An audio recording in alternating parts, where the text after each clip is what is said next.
नहमदुहु व नुसल्ली अला रसूलिहिल करीम अम्मा बाद फ़अऊज़ु बिल्लाहि मिनश शैतानिर रजीम रब्बिश्रह ली सदरी व यस्सिर ली अमरी वहलुल उक़दतम मिन लिसानी यफ़क़हू क़ौली रब्बि ज़िदनी इल्मा रब्बना फ़क़िहना फ़िद्दीन अल्लाहुम्मा इन्नी अस्अलुका इल्मन नाफ़िअन व अमलन मुतक़ब्बलन व रिज़्क़न तय्यिबन वासिआ। अस्सलामु अलैकुम व रहमतुल्लाहि व बरकातुहू। अऊज़ु बिल्लाहि मिनश शैतानिर रजीम बिस्मिल्लाहिर रहमानिर रहीम वअलमू अन्नमा गनिमतुम मिन शैइन फअन्ना लिल्लाहि खुमुसहु वलिर्रसूली वलिज़िल क़ुरबा वल यतामा वल मसाकीन वब्निस सबील। पारा नंबर 10 शुरू होता है। जान लो कि तुम जिस किस्म की जो गनीमत हासिल करो इसमें पांचवा हिस्सा तो अल्लाह का है और रसूल का और कराबतदारों का और यतीमों और मस्कीनों का और मुसाफिरों का, अगर तुम अल्लाह पर ईमान लाए और उस चीज पे जो हमने अपने बंदे पे उस दिन उतारा है, जो दिन हक व बातिल की जुदाई का था, जिस दिन दो फौजें भड़ गई थी। अल्लाह हर चीज पर कादिर है। अब यहाँ पे पारा नंबर 10 है और ये सूरह इनफाल चल रही है और सूरह इनफाल में गज़वे बदर जो है उसके सिलसिले में बताया जा रहा है और यहाँ पे गनीमत का बताया जा रहा है। माल गनीमत से मुराद वो माल है जो काफरों पे लड़ाई पे फतह और गलबा हासिल करने के बाद हासिल होता है। पहली उम्मतों में इसका तरीका ये था कि जंग खत्म होने के बाद काफरों से हासिल करदा सारा माल एक जगह ढेर कर दिया जाता था। आसमान से आग आती थी, इसे जला के भस्म कर देती थी। लेकिन उम्मत मुसलमान के लिए माल गनीमत हलाल कर दिया गया और ये इसीलिए अनफाल नफल एक जायद अल्लाह ताला ने उम्मत मोहम्मदिया को एक दी कि माल गनीमत उनके लिए हलाल कर दिया गया। और जो माल बगैर लड़ाई के सुलह के जरिए जजिया और अखराज से वसूलो, इसे फी कहा जाता है, माल फी। और कभी गनीमत को भी और कभी गनीमत को भी फी से ताबीर किया जाता है। तो यहाँ पे सारे माल के गनीमत के 5 हिस्से किए जाते हैं। यहाँ पे डिस्ट्रीब्यूशन बताई जा रही है। 4 हिस्से तो उन मुजाहिदीन में तकसीम किए जाते हैं जिन्होंने जंग में हिस्सा लिया।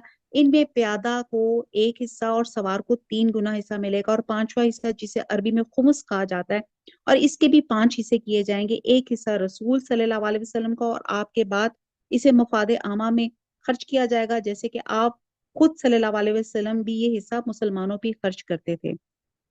और आपने फरमाया कि मेरा जो 5वां हिस्सा है वो भी मुसलमानों के मसाले पे ही खर्च करता हूँ, और दूसरा हिस्सा रसूल सल्लल्लाहु अलैहि वसल्लम के कराबतदारों का, फिर यतीमों और मस्कीनों मुसाफिरों का, और कहा जाता है ये खुम्स हिस्ब जरूरत खर्च किया जाएगा। और बदर की जो जंग थी 2 हिजरी 17 रमजान को हुई थी। इस दिन को यौम फुरकान भी कहा जाता है। ये काफिर और मुसलमानों के दरमियान में पहली जंग थी और मुसलमानों को फतह और गलबा दे के वाज़ह किया गया था इस्लाम हक है और कुफ्र और शिर्क बातिल है। आयत नंबर 42। जब तुम पास वाले किनारे पे थे और वो दूर वाले किनारे पे थे और काफिला तुमसे बहुत नीचा था, अगर तुम आपस में वादे करते तो यकीनन तुम वक्त मुअय्यन पे पहुंचने में मुख्तलिफ हो जाते।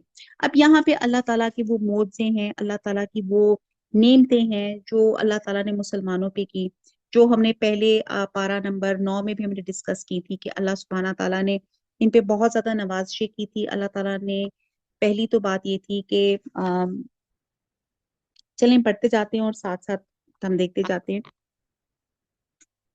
कि पहले तो ये था कि इनका जो मकाम था वो अल्लाह ताला ने, मुसलमानों का मकाम थोड़ा एलिवेटेड था, ऊपर था, और काफरों की जो प्लेसमेंट थी वो निशेब में थी। और फिर उसके बाद अल्लाह के रसूल ने अपने जो मुसलमानों की जो प्लेसमेंट थी कुछ इस तरह तरीके से की थी, ऐसे फैला के अपने मुसलमानों को डायगोनल तरीके से खड़ा किया था कि एक दूसरे से दुगना देख रहे थे। यानी कि मुसलमान 313 थे, इनको कफार 626 नजर आ रहे थे, और काफिर 1000 थे, इनको मुसलमान 2000 लग रहे थे। और जिस तरह अल्लाह के रसूल ने उनको फैला के खड़ा किया हुआ था तो वो लग रहा था कि बहुत ज्यादा है, और जिससे मुसलमानों का मोराल हाई हुआ और काफरों का मोराल डाउन हुआ। अगर तुम आपस के वादे करते तो यकीनन तुम वक्त मुअय्यन पे पहुंचने में मुख्तलिफ हो जाते, लेकिन अल्लाह को तो एक काम कर ही डालना था जो मुकर्रर हो चुका था, ताकि जो हलाक हो दलील पर यानी यकीन जान ले कि हलाक हो, जो जिंदा रहे वो भी दलील पर हक पहचान के जिंदा रहे। बेशक अल्लाह बहुत सुनने वाला खूब जानने वाला है। जबकि अल्लाह ताला ने तुझे तेरे ख्वाब में इनकी तादाद कम दिखाई, अगर इनकी ज्यादा दिखाता तो तुम बुज़दिल हो जाते। यानी कि अल्लाह ताला वजह बता रहे हैं کہ کیوں ایک کو دوسرے کو دگنا دکھایا گیا تاکہ مسلمان بزدل نہ ہو جائیں اور اس کام کے بارے میں آپس میں اختلاف کرتے، لیکن اللہ تعالیٰ نے بچا لیا، وہ دلوں کے بھیدوں سے خوب آگاہ ہے۔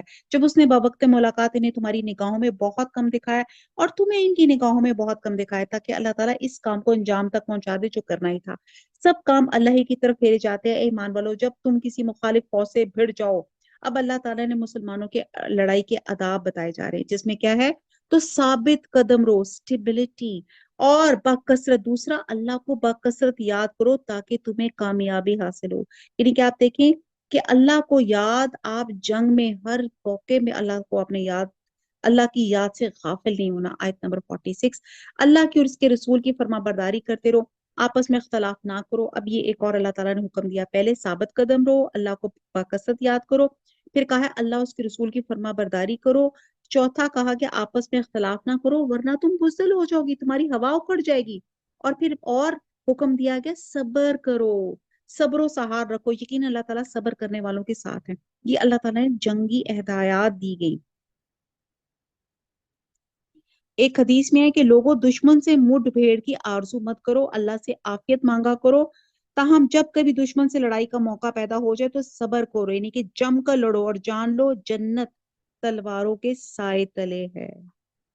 آیت نمبر 47، ان لوگوں جیسے نہ بنو جو اتراتے ہوئے اور لوگوں میں خود نمائی کرتے ہوئے اپنے گھروں سے چلے اور اللہ کی راہ سے روکتے تھے، جو کچھ وہ کر رہے تھے اللہ سے گھیر لینے والا ہے، جبکہ ان کے اعمال شیطان نے زینت دار دکھا رہا تھا اور کہہ رہا تھا کہ لوگوں میں سے کوئی بھی آج تم پہ غالب نہیں آ سکتا، میں خود بھی تمہارا حمایتی ہوں۔ لیکن جب دونوں جماعتیں نمودار ہوئی تو اپنی ایڑیوں کے بل پیچھے ہٹ گیا اور کہنے لگا میں تو تم سے بری ہوں، میں وہ دیکھ رہا ہوں جو تم نہیں دیکھ رہے، میں اللہ سے ڈرتا ہوں، اللہ سخت عذاب والا ہے۔ جبکہ منافق کہہ رہے تھے کہ وہ بھی، اور جن کے دلوں میں روگ تھا، کہ انہوں نے، ان کے دین نے دھوکے میں ڈال دیا ہے۔ جو بھی اللہ پہ بھروسہ کرے اللہ تعالیٰ بلا شک و شبہ غلبے والا، حکمت والا ہے۔ کاش کہ تو دیکھتا جبکہ فرشتے کافروں کی روح قبض کرتے ہیں، ان کے منہ پر سرینوں پہ مار مارتے اور کہتے ہیں تم جلنے کا عذاب چکھو، بس سبب ان کاموں کے جو تمہارے ہاتھوں نے پہلی بیج رکھا تھا، بے شک اللہ اپنے بندوں پہ ظلم کرنے والا نہیں ہے۔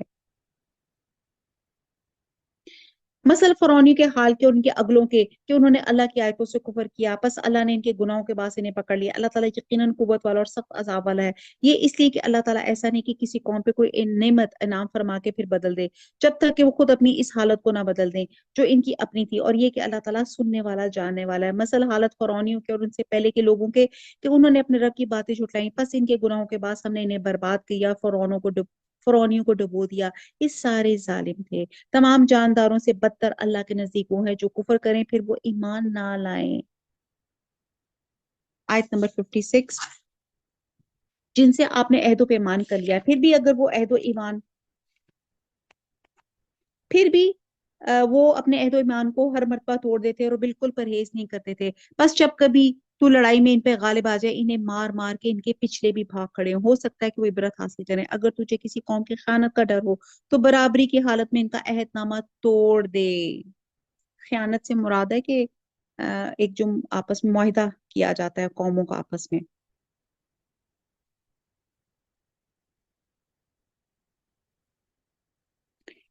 اور کہتے ہیں یہ نقص عہد اگر مسلمانوں کی طرف سے ہو تو بھی یہ خیانت ہے جسے اللہ تعالیٰ پسند نہیں فرماتا۔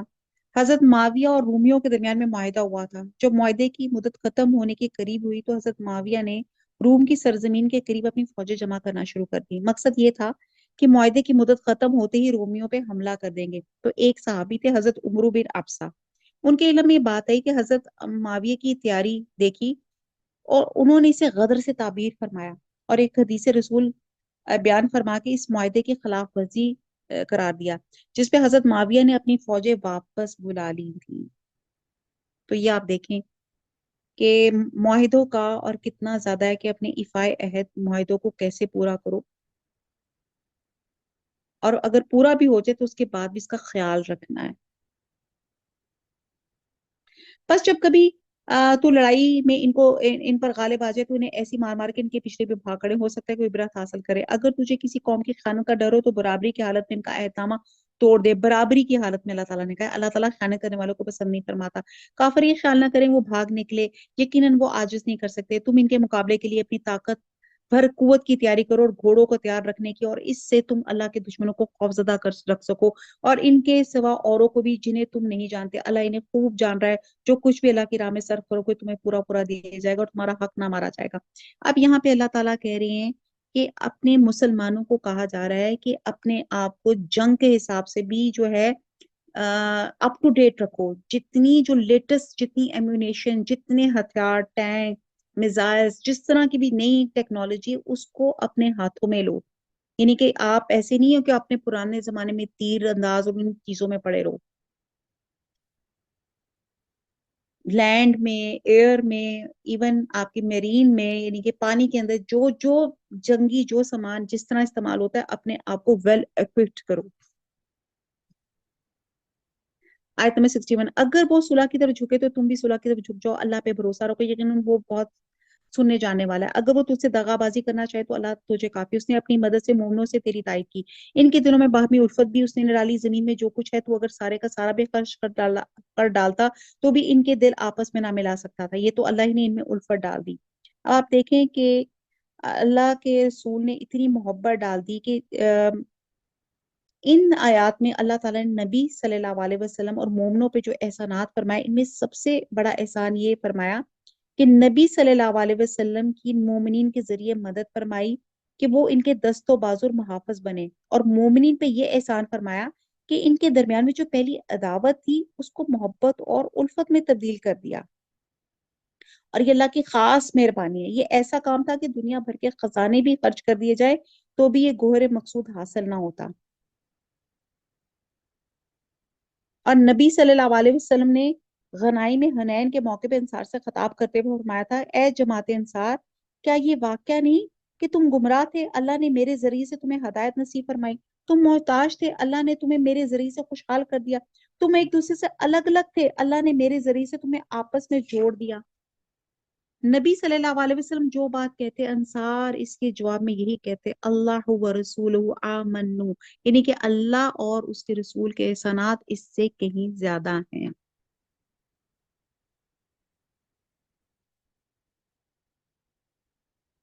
तो अल्लाह ने इनके दिल में उल्फत डाली, वो गालिब और हिकमत वाला। आयत में 64, ए नबी तुझे अल्लाह काफी है, अल्लाह हमें भी अल्लाह आप ही काफी है। इन मोमनों को जो तेरी पैरवी करते हैं, ए नबी ईमान वालों को जहाद का शौक दिलाओ।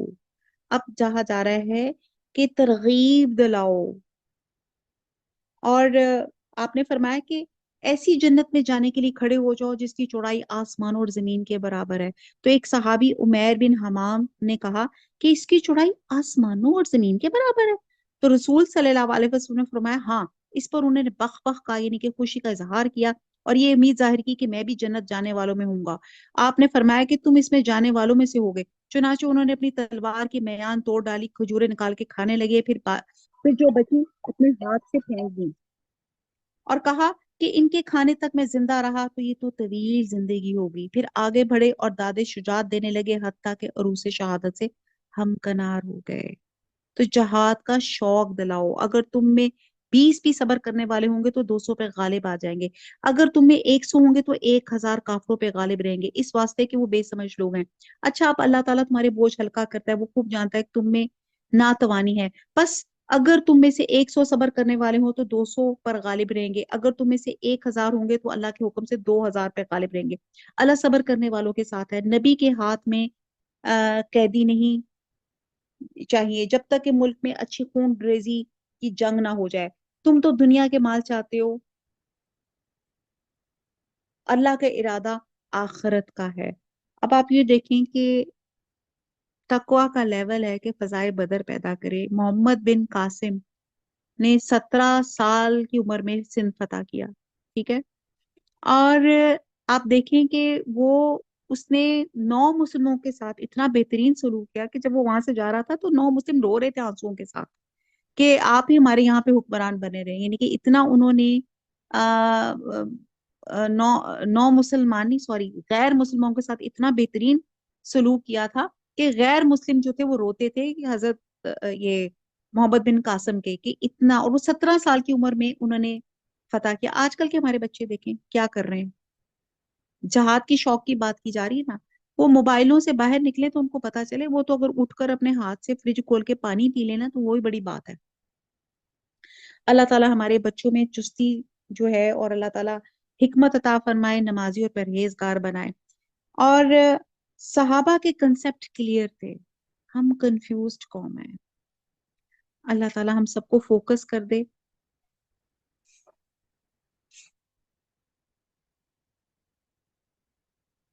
अल्लाह जोरावर बा हिकमत, आयत नंबर 68। अगर पहले ही से अल्लाह की तरफ से बात लिखी हुई ना होती, जो कुछ तुमने लिया था इस बारे में तुम्हारी कोई बड़ी सजा होती। बस जो कुछ हलाल और पाकीज़ा गनीमत तुमने हासिल की है, खूब खाओ पिए, अल्लाह से डरते रहो, यकीन अल्लाह ताला गफूर और रहीम है। ए नबी, अपने हाथ तले के कैदियों से कह दो कि अगर अल्लाह ताला तुम्हारे दिलों की नीयतें देखेगा तो जो कुछ तुमसे लिया गया उससे बेहतर तुम्हें देगा।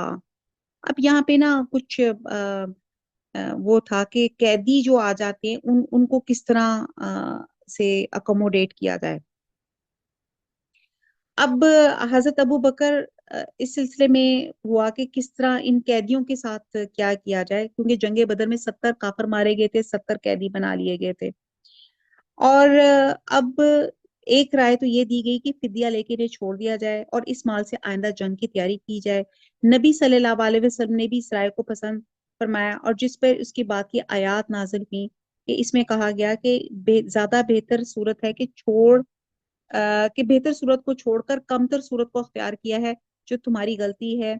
और इसमें कहा जा रहा है कि या तो इसकी दो चार सूरतें हैं कैदियों की, या फिदिया लेके छोड़ दें, या मुसलमान कैदियों के साथ तबादला कर ले जाए, या इनको गुलाम बना लिया जाए। तो जो भी उस वक्त जो भी अकॉर्डिंग सिचुएशन हो, उस हिसाब से उन कैदियों के साथ जो है मामलात किए जाएं, या फिदिया लेके छोड़ दिया जाए, या उनके बदल अपने कैदियों को रहा करा लिया जाए। बहुत सी इसमें ऑप्शंस हैं, टाइम नहीं है, नहीं तो मैं इस पर डिस्कस करती।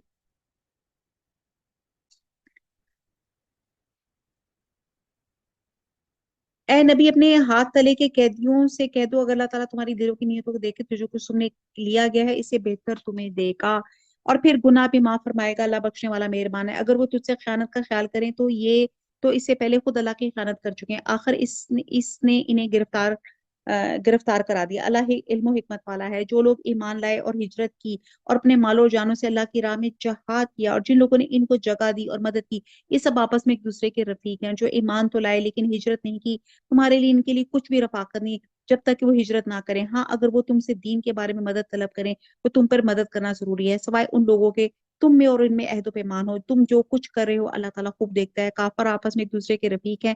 अगर तुमने ऐसा ना किया तो मुल्क में फितना होगा और जबरदस्त फसाद हो जाएगा। जो लोग ईमान लाए और हिजरत की और अल्लाह की राह में जहाद किया, जिन्होंने जगह दी और मदद पहुंचाई, यही लोग सच्चे मोमिन हैं। इनके लिए बख्शिश है, इज्जत की रोजी है। और जो लोग इसके बाद ईमान लाए और हिजरत की और तुम्हारे साथ होकर जहाद किया, बस ये लोग भी तुम में से ही हैं, रिश्ते नाते वाले, इनमें से बात से ज्यादा नजदीक हैं। अल्लाह के हुक्म है, बेशक अल्लाह ताला हर चीज का जानने वाला है।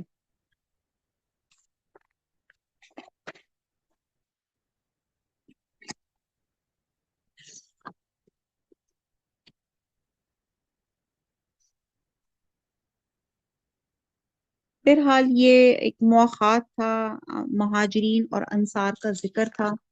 अच्छा जी, आज की जो हमारी सूरत है वो है सूरह तौबा।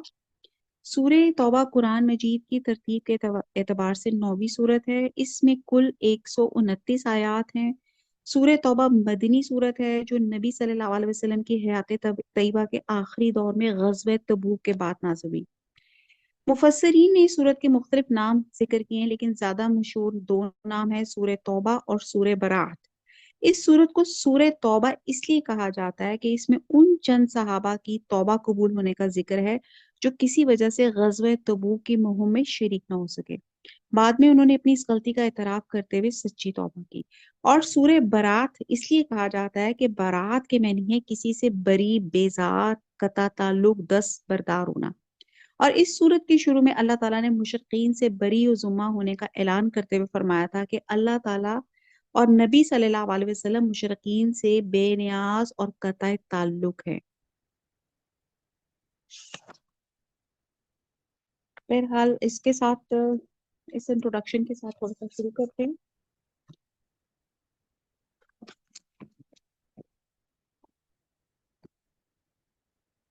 پھر اس کے بارے میں آتا ہے کہ یہ ایک واحد صورت ہے کہ جس میں بسم اللہ نہیں لکھی جاتی، اور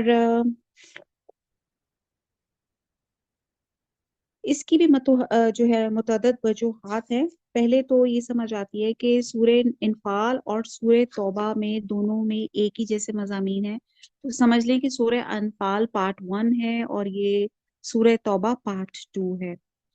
اور دوسرا یہ کہ یہ 7 بڑی صورتوں میں سے 7ویں بڑی صورت ہے، جسے سبع طوال بھی کہا جاتا ہے۔ تاہم کہتے ہیں کہ اگر کوئی شخص سورہ توبہ ہی سے تلاوت کا آغاز کرے تو وہ بسم اللہ پڑھ سکتا ہے۔ اور یہاں پہ بات یہ کہ اللہ کے رسول نے بسم اللہ نہیں پڑھی تو ہم بھی جو ہیں بسم اللہ نہیں پڑھ، ٹھیک ہے جی۔ ایک اس کا ریزن یہ ہے۔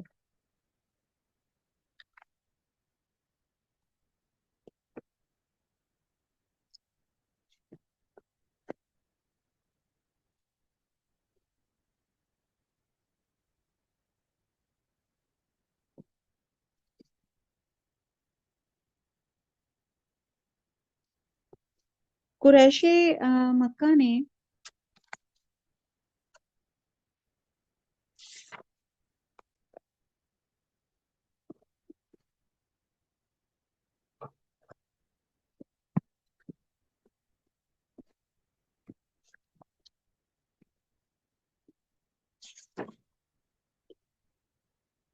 سورہ توبہ کے آغاز میں بسم اللہ نہیں لکھی جاتی، یہ اس لیے ہوا کہ اس صورت میں عہد شکن کفار و مشرکین کے بارے میں غضب آلود احکام نازل ہوئے تھے اور ان سے امان اٹھا لی گئی تھی، اور اللہ کی طرف سے اسی طرح اس کا نزول ہوا، اور یہ 9 ہجری میں مدینہ طیبہ میں نازل ہوئی، اور اس سے قبل 6 ہجری میں صلح حدیبیہ ہو چکی ہوئی تھی۔ بنو خزاع نے مسلمانوں کے ساتھ معاہدہ کر لیا تھا، جو بنو بکر قریش کے حلیف تھے۔ 2 سال بعد بنو بکر نے خزاع پہ حملہ کر دیا اور انہوں نے اس کی متعلق پرواہ نہ کی۔ ان سے قبل ان کے حلیف قریش اور مسلمانوں کے درمیان میں صلح حدیبیہ ہو چکی ہے۔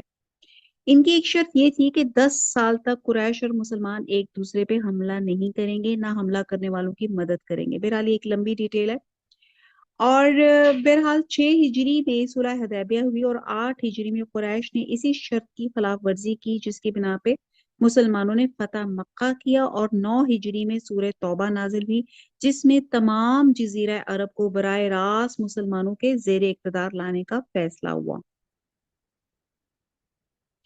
بہرحال براعت من اللہ ورسولہ الا الذین عاہدتم من المشرکین، اللہ اور اس کے رسول کی سب سے بیزاری کا اعلان ہے ان مشرکوں کے بارے میں جن سے تم نے عہد و پیمان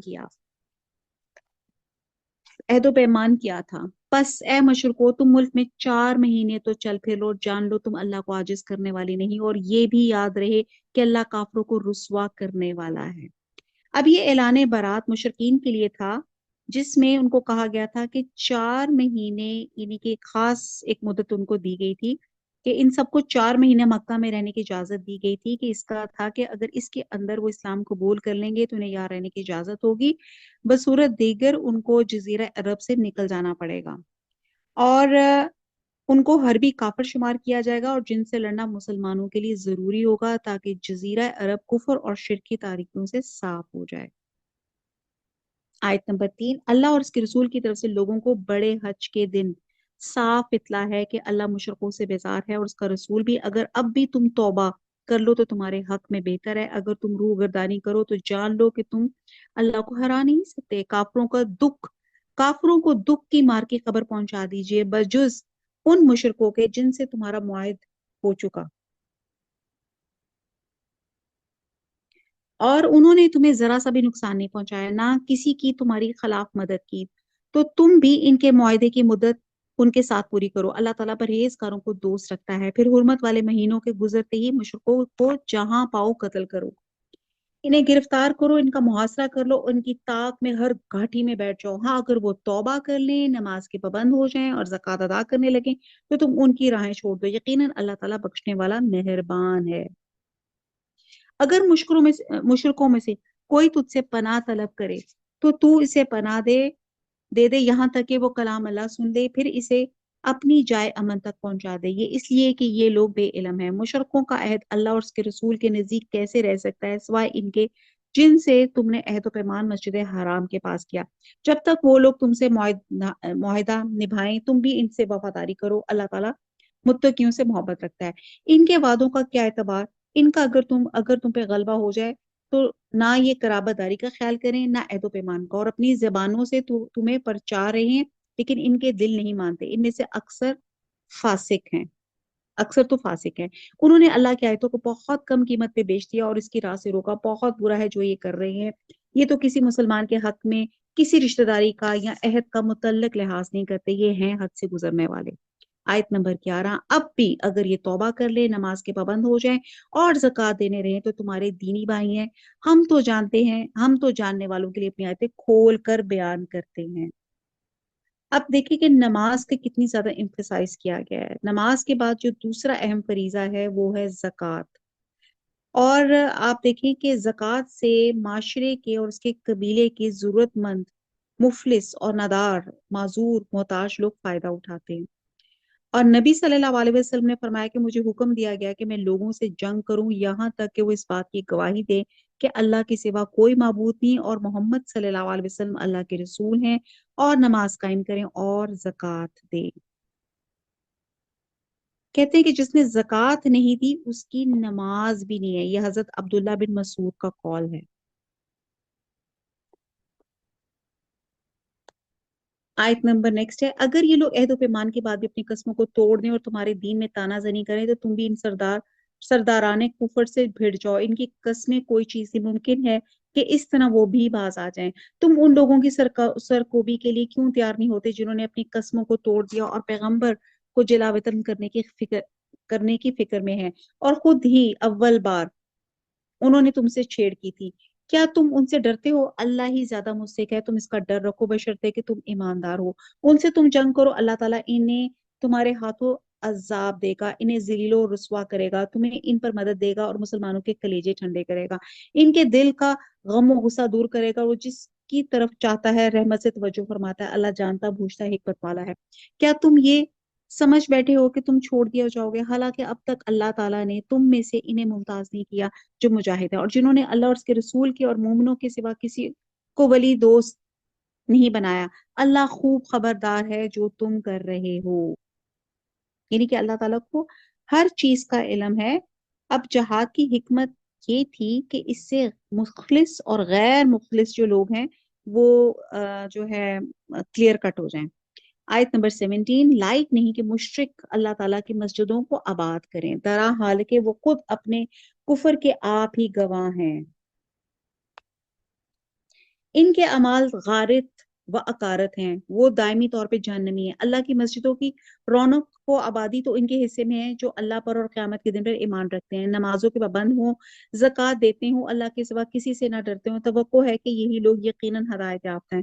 کہ تم نے حاجیوں کو پانی پلا دینا اور مسجد حرام کی خدمت کرنا اس کے برابر کر دیا ہے؟ جو اللہ پر اور آخرت کے دن پر ایمان لائے اور اللہ کی راہ میں جہاد کیا، یہ اللہ کے نزدیک برابر کے نہیں، اور اللہ تعالیٰ ظالموں کو ہدایت نہیں دیتا۔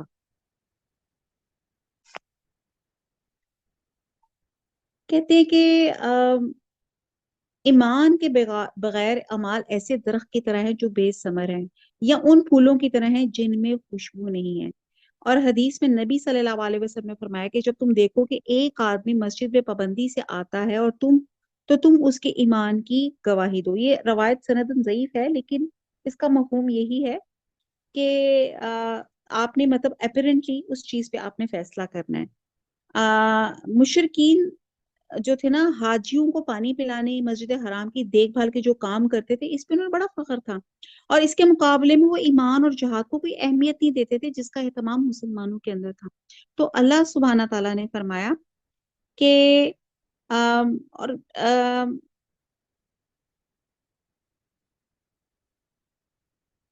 کہ اللہ کے نزدیک جہاد فی سبیل اللہ اور یہ مسجد جو حرام کی جو حفاظت کرتے ہیں یا کرتے ہیں وہ یہ چیزیں برابر نہیں ہیں، بلکہ مشرک کا کوئی عمل بھی مقبول نہیں، چاہے وہ صورتاً خیر ہی ہو۔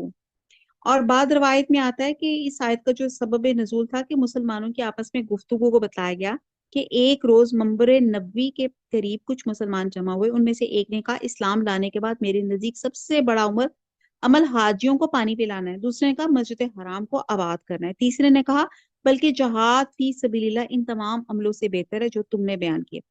حضرت عمر رضی اللہ تعالیٰ عنہ نے جب انہیں اس طرح باہم تکرار کرتے سنا تو انہیں ڈانٹا اور فرمایا کہ منبر رسول کے پاس آوازیں اونچی مت کرو. یہ جمعے کا دن تھا.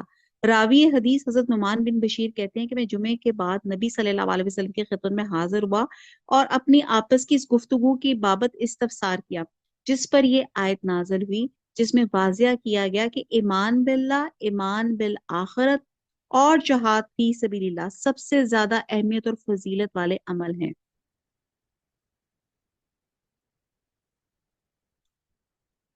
آیت نمبر 20. جو لوگ ایمان لائے، ہجرت کی، اللہ کی راہ میں اپنے مال اور اپنی جان سے جہاد کیا، وہ اللہ کے ہاں بہت بڑے مرتبے والے ہیں اور یہی لوگ مراد پانے والے ہیں.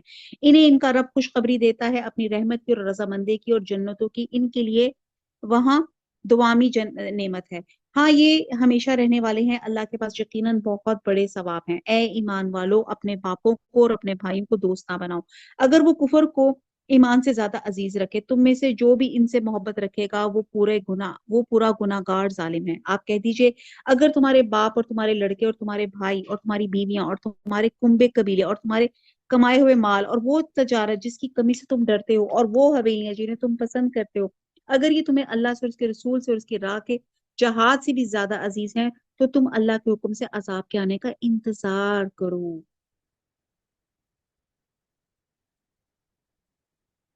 کہتے ہیں کہ ایک دفعہ حضرت عمر رضی اللہ تعالیٰ عنہ نے کہا یا رسول اللہ مجھے آپ اپنے نفس کے سوا ہر چیز سے زیادہ محبوب ہیں.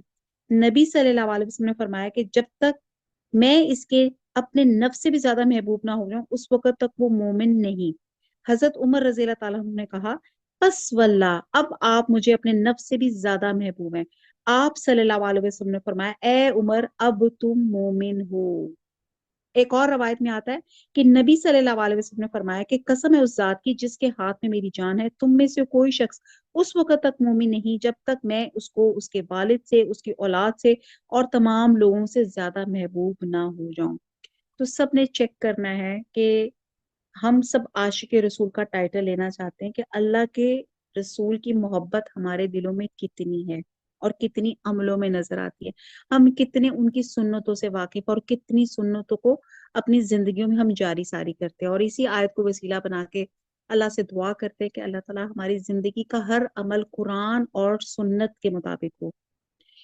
پھر اللہ تعالیٰ فرماتے ہیں اللہ تعالیٰ فاسقوں کو ہدایت نہیں دیتا. آیت نمبر 25. یقیناً اللہ تعالیٰ نے بہت سی میدانوں میں تمہیں فتح دی اور حنین کی لڑائی والے دن بھی جبکہ تمہیں اپنی کثرت پہ ناز ہو گیا تھا لیکن اس نے تمہیں کوئی فائدہ نہ دیا بلکہ زمین باوجود اپنی کشادگی کے تم پہ تنگ ہو گئی پھر تم پیٹھ پھیر کر مڑ گئے.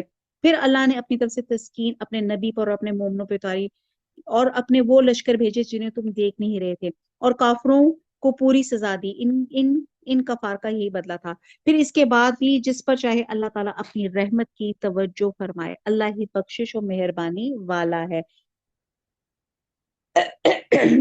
اب یہاں پہ غزوہ حنین کا ذکر کیا جا رہا ہے.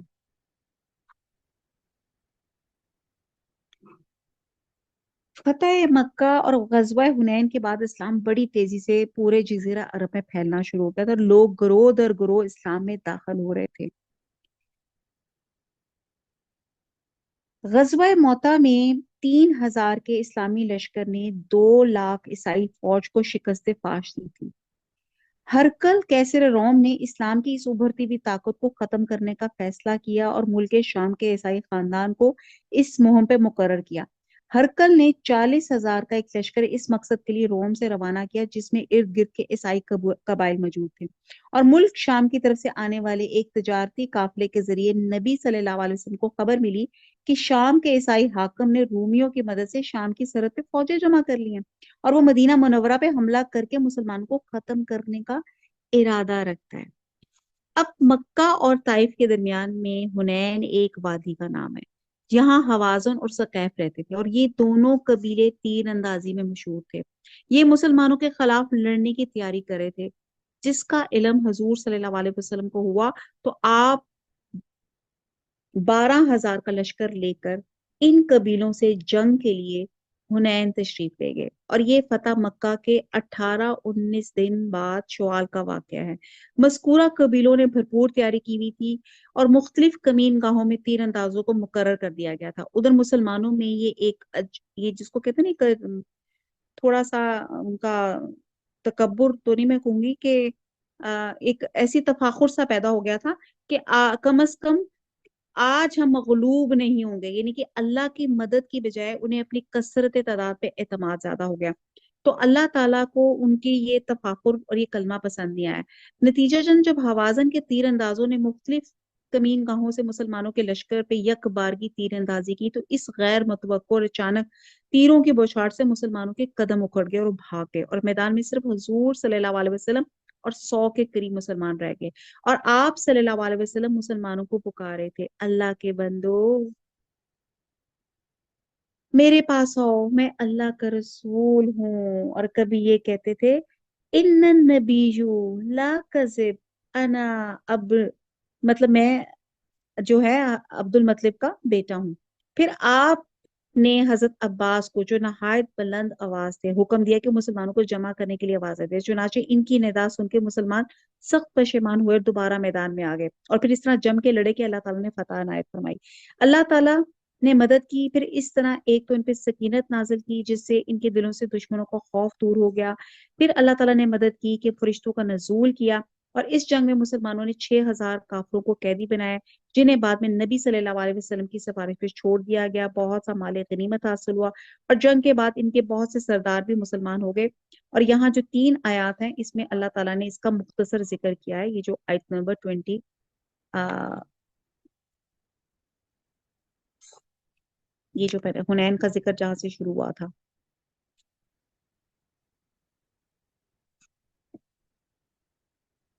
आयत नंबर 28, ऐ ईमान वालो, बेशक मुशरिक बिल्कुल ही नापाक है, वो इस साल के बाद मस्जिद हराम के पास भी ना फटकने पाएंगे।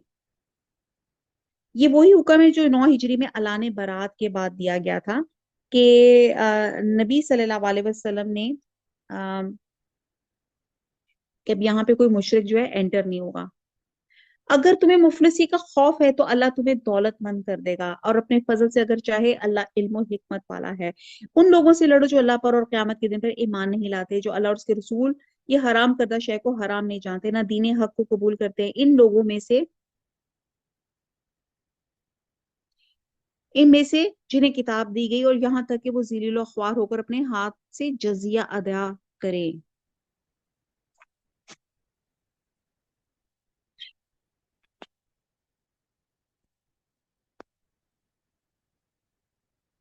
जजिया जो है एक मुतय्यन रकम है जो सालाना ऐसे गैर मुसलमानों से ली जाती है जो इस्लामी मुमलकत पे रहाइश पजीर होते हैं, और इसके बदले इनके जान और माल और इज्जत और आबरू की हिफाजत जो होती है इस्लामी हुकूमत पर होती है।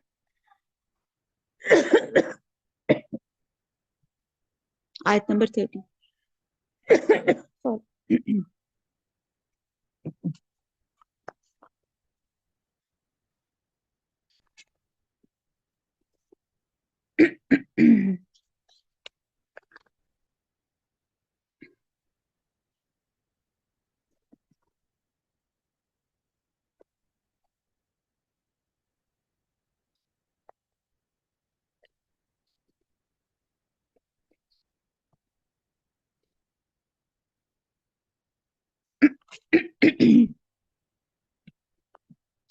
आयत नंबर 30, यहूद कहते हैं उजैर अल्लाह का बेटा है, और नसरानी कहते हैं मसीह अल्लाह का बेटा है। ये कौल सिर्फ इनकी मुंह की बातें हैं। अगले मुनकरों की बात की ये भी नकल करने लगे। अल्लाह इन्हें गारत करे, वो कैसे पलटाए जाते हैं। इन लोगों ने अल्लाह को छोड़कर अपने आलमों और दरवेशों को रब बना लिया, और मरियम के बेटे मसीह को, हालांकि उन्हें सिर्फ एक अकेले अल्लाह ही की इबादत को हुक्म दिया गया था, जिसके सिवा कोई माबूद नहीं। वो पाक है उनके शरीक मुकर्रर करने से। वो चाहते हैं कि अल्लाह के नूर को अपने मुंह से बुझा दें। अल्लाह ताला इनकारी है मगर इस बात का कि अपना नूर पूरा करके काफर नाखुश रहें।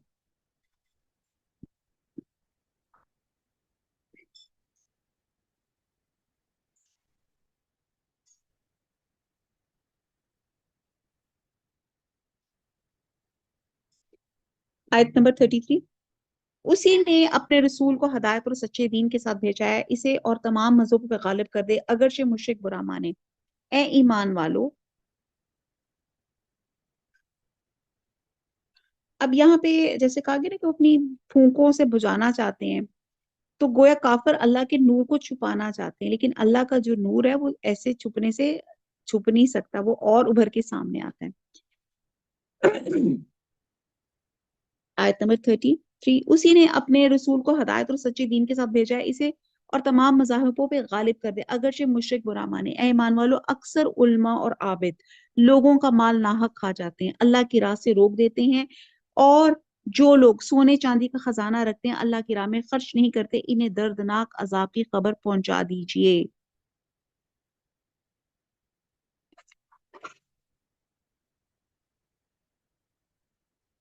اب حضرت عبداللہ بن عمر فرماتے ہیں کہ یہ زکوٰۃ کے حکم سے پہلے کا حکم ہے، زکوٰۃ کا حکم نازل ہونے کے بعد زکوٰۃ کو اللہ تعالیٰ نے مال کی طہارت کا ذریعہ بنا دیا تھا۔ اس لیے علماء فرماتے ہیں کہ جس مال سے زکوٰۃ ادا کر دی جائے وہ کنز ہے، وہ کنز نہیں ہے، اور جس مال سے زکوٰۃ ادا نہ کی جائے وہ کنز خزانہ ہے، جس پر یہ قرآنی وعید ہے۔ چنانچہ صحیح حدیث میں ہے کہ جو شخص اپنے مال کی زکوٰۃ ادا نہیں کرتا، قیامت والے دن اس کی مال کو آگ کی تختیاں بنا دیا جاتا ہے، جس سے اس کے دونوں پہلوؤں کو، پیشانیوں کو اور کمر کو داغا جاتا ہے، اور یہ دن 50,000 سال کا ہوگا، اور لوگوں کے فیصلے ہو جانے تک اس کا یہی حال ہوگا، اس کے بعد جنت یا جہنم میں سے لے جایا جائے گا۔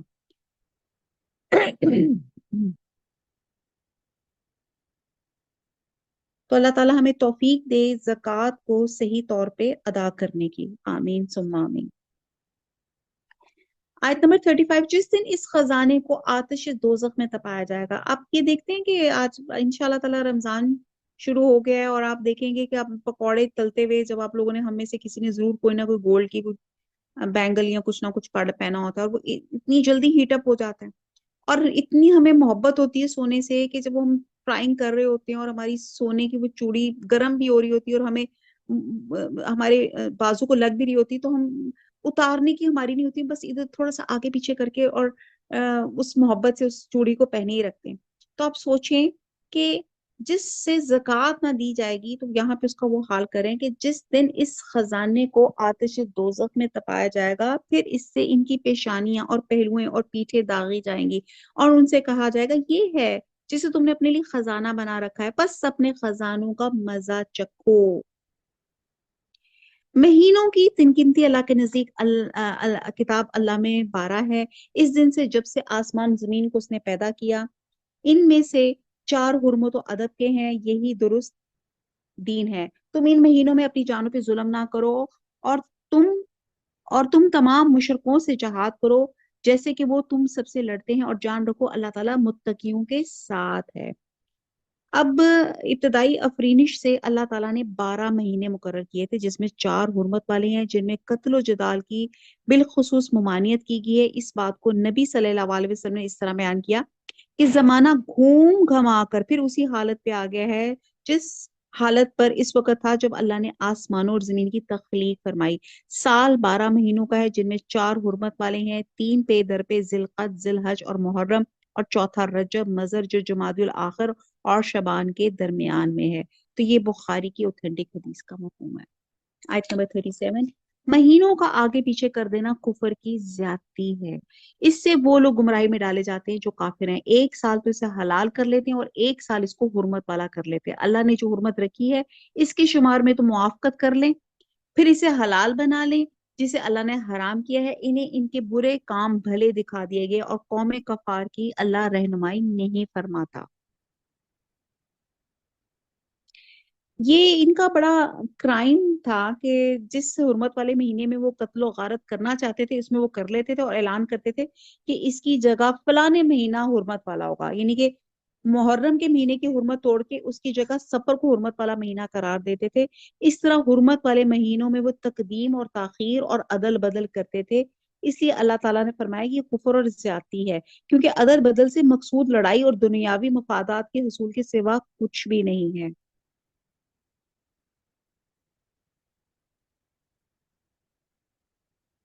आयत नंबर 38, ए ईमान वालो तुम्हें क्या हो गया है, जब तुमसे कहा जाता है कि चलो अल्लाह के रास्ते में कूच करो तो तुम जमीन से लगे जाते हो। क्या तुम आखिरत के अवज दुनिया की जिंदगानी पर ही रीझ के हो? सुनो, दुनिया की जिंदगी तो आखिरत के मुकाबले में कुछ यूं ही सी है। अगर तुमने कूच ना किया तो तुम्हें अल्लाह ताला दर्दनाक सजा देगा और तुम्हारे सिवा और लोगों को बदल लाएगा। तुम अल्लाह ताला की कोई नुकसान नहीं पहुंचा सकते और अल्लाह हर चीज पर कादिर है। रूम के ईसाई बादशाह हरकल के बारे में इतला मिली कि वो मुसलमानों के खिलाफ लड़ाई की तैयारी कर रहा है। चुनाचे नबी सल्लल्लाहु अलैहि वसल्लम ने भी उसके लिए तैयारी का हुक्म दिया। ये जो गज़वे हुनैन की बात यहाँ पे की जा रही है, सॉरी गज़वे तबूक की बात की जा रही है, ये शवाल 9 हिजरी का वाकया है। मौसम सख्त गर्मी का था और सफर बहुत लंबा था। और बात मुसलमान और मुनाफिकीन पे ही हुक्म बहुत गिरा गुजरा, जिसका इजहार इस आयत में किया गया। और ये जंगे तबूक कहलाती है, जो हकीकत में हुई नहीं। 20 रोज मुसलमान मुल्क शाम के करीब तबूक में रहकर वापस आ गए। और इसको जैशुल आसरा भी क्यों कहा जाता है, क्योंकि इस लंबे सफर में इस लश्कर को काफी दिक्कतों और परेशानियों का सामना करना पड़ा था।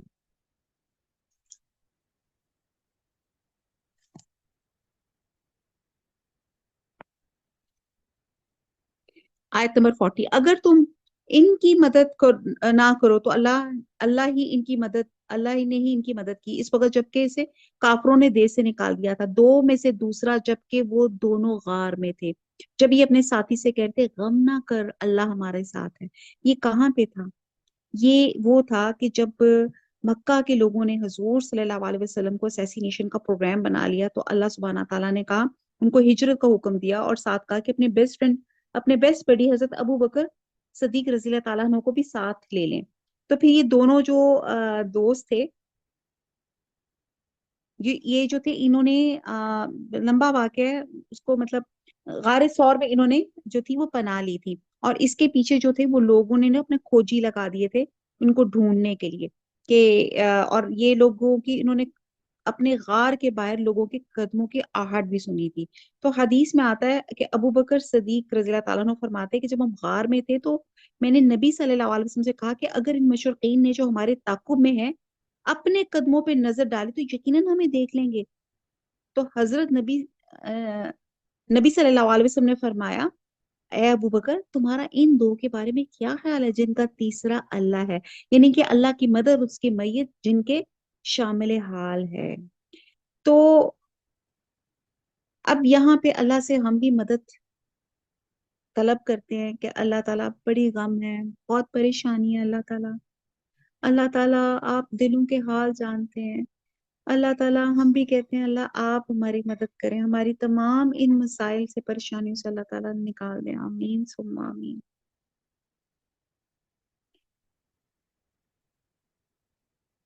बस जनाब बारी ने अपनी तरफ से तस्कीन उस पर नाजल फरमा के इन इन लश्करों से इनकी मदद की जिन्हें तुमने देखा ही नहीं। उसने काफिरों की बात बस कर दी और बुलंद तो अजीज तो अल्लाह ही का कलम है। अल्लाह गालिब है, हिकमत वाला है।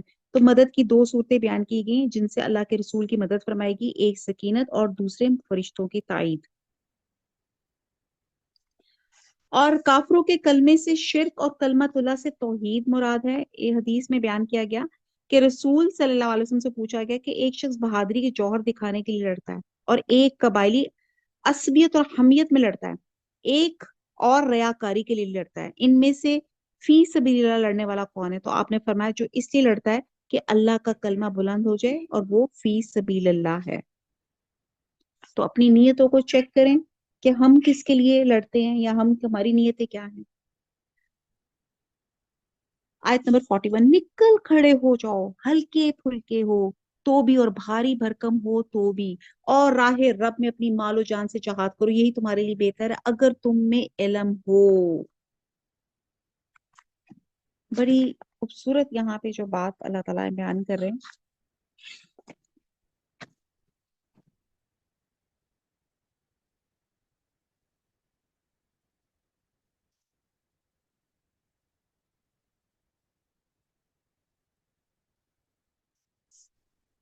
आयत नंबर 41 में फरमाया जा रहा है कि हाँ हल्के हो या बोझल हो, जिस हाल में भी हो अल्लाह की राह में निकल खड़े हो। सच्ची बात यह है कि इस्तेदात किल्लत और कसरत साजो सामान की तमाम हालतों पे ये बात हावी है कि नौजवान अपनी कैपेसिटी के एतबार से हल्का होता है या जितना भी उसकी एक्टिवनेस होती है, बूढ़ा आदमी बोझल होता है, और सरगर्म और अपने मकसद से इश्क रखने वाला फौरन तैयार होकर मैदान अमल में कूद पड़ता है। ठीक है जी। जो कम हिम्मत वाले होते हैं वो बोझल हो जाते हैं, और एक मुजरद आदमी या कम अलाइक रखने वाला ज्यादा अलाइक रखने वाले से हल्का होता है। इस तरह कोई बहरहाल यहाँ पे डिफरेंट कैटेगरीज हैं। तो बात की जा रही है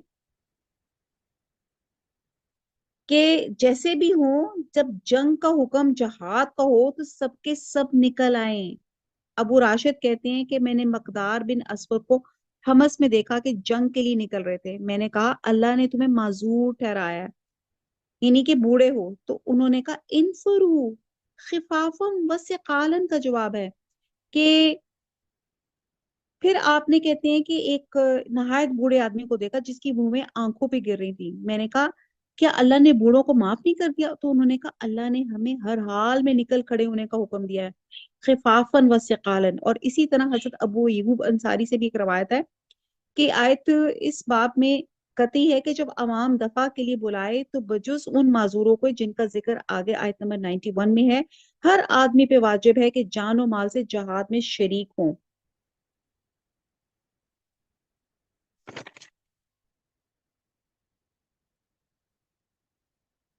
सहाबा कराम इस सूरत को अल फाजिया के नाम से भी पुकारते हैं क्योंकि इसमें मुनाफिकीन के जुमला भेद खुलकर उनको फजीहत की गई थी।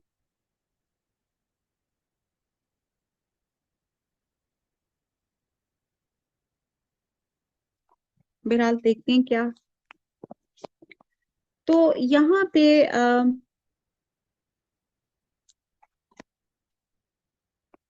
आयत नंबर 42, अगर जल्द वसूल होने वाला मालो सबाब होता और हल्का सा सफर होता तो जरूर आपके पीछे हो लेते, लेकिन इन पर तो दूरी दराज की मुश्किल पड़ गई। अब तो ये अल्लाह की कस्में खाएंगे। अगर हम में कुव्वत और ताकत होती तो हम यकीनन आपके साथ निकलते, और ये अपनी जानों को खुद ही हलाकत में डाल रहे थे।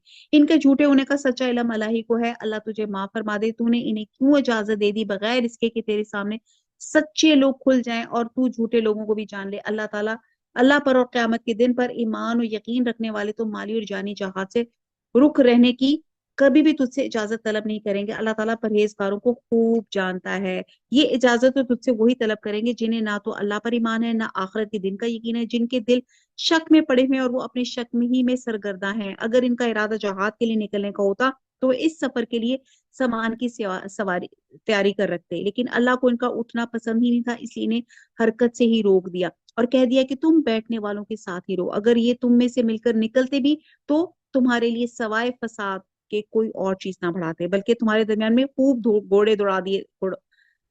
घोड़े दौड़ा देते और तुम्हें फितने डालने की तलाश में रहते। इनके मानने वाले खुद तुम में मौजूद हैं और अल्लाह इन जालिमों को खूब जानता है।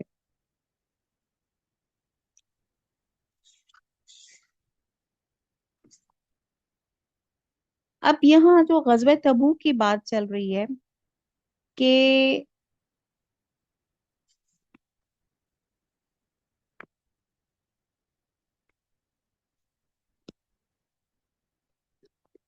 इस जहाद में शिरकत के मामले में मुसलमानों की यहाँ पे चार किस्में बयान की गई हैं। पहले वो, अब ये गज़वे तबूक जो थी इंतहाई गर्मी में हुई थी, फसलें कटने को तैयार थी, और यहाँ तो अगर फसलों को अगर वो ना काटते तो साल के लिए वो जो है ना अपनी वो ग्रोसरी से वो जो उन्होंने स्टोर करना था उससे वो हो जाते, महरूम हो जाते।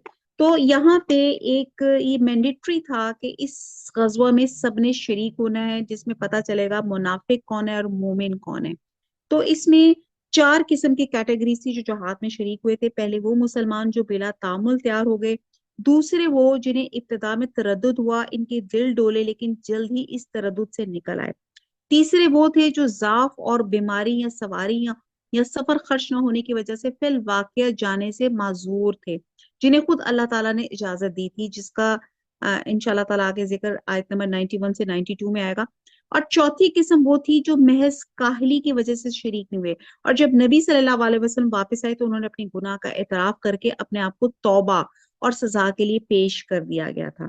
اور ان کے علاوہ باقی منافقین اور ان کے جاسوس تھے، اور یہاں مسلمانوں کے پہلے گروہ اور منافقین کا ذکر ہے، اور مسلمانوں کی باقی 3 قسموں کا بیان آگے چل کر آئے گا۔ آیت نمبر 48، یہ تو اس سے پہلے بھی فتنے کی تلاش میں رہے اور تیرے لیے کاموں کو الٹ پلٹ کرتے تھے، یہاں تک حق آ پہنچا، اللہ کا حکم غالب آ گیا، باوجود دیکھے کہ وہ ناخوشی ہی میں رہے۔ ان میں سے کوئی کہتا مجھے اجازت دیجیے، مجھے فتنے میں نہ ڈالیے، اگر وہ تو فتنے میں پڑ چکے ہیں، یقیناً دوزخ کافروں کو گھیر لینے والی ہے۔ مجھے فتنے میں نہ ڈالی کا مطلب یہ ہے کہ اگر مجھے اجازت نہ دیں گے تو مجھے بغیر اجازت کے رکنے پہ سخت گناہ ہوگا۔ اور کہتے ہیں کہ کہا جاتا ہے کہ جد بن قیس نے عرض کیا کہ مجھے ساتھ نہ لے جائیں، روم کی عورتوں کو دیکھ کے میں صبر نہ کر سکوں گا۔ اس پر نبی صلی اللہ علیہ وسلم نے رخ پھیر لیا اور اجازت دے دی، اور بعد میں یہ آیت نازل ہوئی اور اللہ تعالیٰ نے فرمایا فتنے میں تو وہ گر چکے ہیں، یعنی کہ جہاد سے پیچھے رہنا، اس سے گریز کرنا بجائے خود ایک فتنہ اور سخت گناہ کا کام ہے جس میں یہ ملوث ہیں، اور مرنے کے بعد جہنم ان کو گھیر لینے والی ہے جس سے فرار کا کوئی راستہ ان کے لیے نہیں ہوگا۔ آیت نمبر 50، آپ کو اگر کوئی بھلائی مل جائے تو انہیں برا لگتا ہے، اگر کوئی برائی پہنچ جائے تو یہ کہتے ہیں ہم نے تو اپنا معاملہ پہلے سے درست کر لیا تھا، پھر تو بڑے ہی اتراتے ہوئے لوٹتے ہیں۔ آپ کہہ دیجئے ہمیں کوئی مصیبت پیش نہیں آ سکتی مگر جو اللہ تعالیٰ نے ہماری قسمت میں لکھ دی ہے، اور مومنوں ان کو تو اللہ تعالیٰ ہی کی ذات پہ بھروسہ رکھنا چاہیے۔ کہہ دیجئے کہ تم ہمارے بارے میں جس چیز کا انتظار کر رہے ہو 2 بھلائیوں میں سے ایک ہے، ہم تمہارے حق میں اس کا انتظار کرتے ہیں کہ یا تو اللہ تعالیٰ اپنے پاس سے کوئی سزا تمہیں دے دے یا ہمارے ہاتھوں سے، پس ایک طرف تم منتظر رہو، دوسری جانب تمہاری طرف ہم بھی منتظر ہیں۔ اب یہاں پہ جو 2 بھلائیاں ہیں اس کے بارے میں کہتے ہیں کہ آپ دیکھیں کہ جب غزوہ میں شریک ہوتے ہیں تو یہاں تو بندہ غازی ہوتا ہے، تو یہاں تو شہید ہوتا ہے، تو دونوں ہی میں بھلائیاں ہیں، مسلمانوں کے لیے دونوں ہی میں اجر ہیں۔